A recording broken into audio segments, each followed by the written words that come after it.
So over here you can see that I have this particular project, and this project has certain settings applied to it.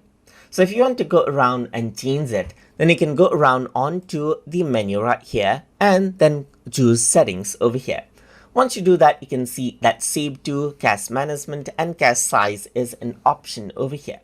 So right now you cannot choose all of these right here. So what you do want to do is get out of the project so that you can change around the project settings as you like.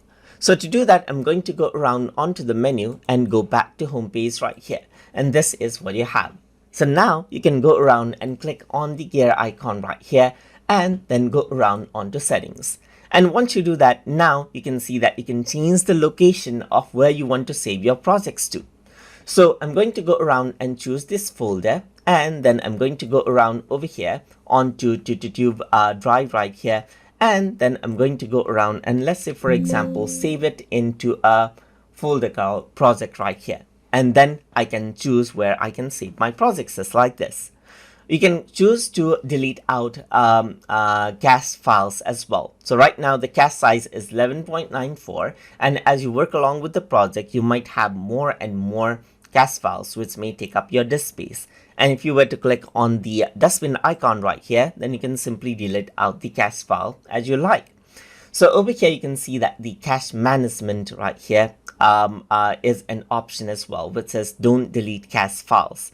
So this is what you have, as you can see, and apart from that you can also set it for auto deletion so that you can go around and set it to 15 days or 19 days, as you can see right here. So cache files are temporary files which are stored for temporary video renders and so forth that speed up your workflow, which are not important in order for you to work around with the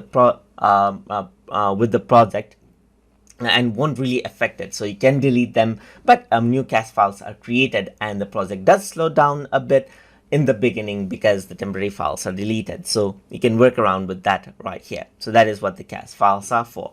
So I'm just going to go around and hit the save button, and the settings simply gets updated just like that. And that is how you can work around with the project settings inside of CapCut desktop editor.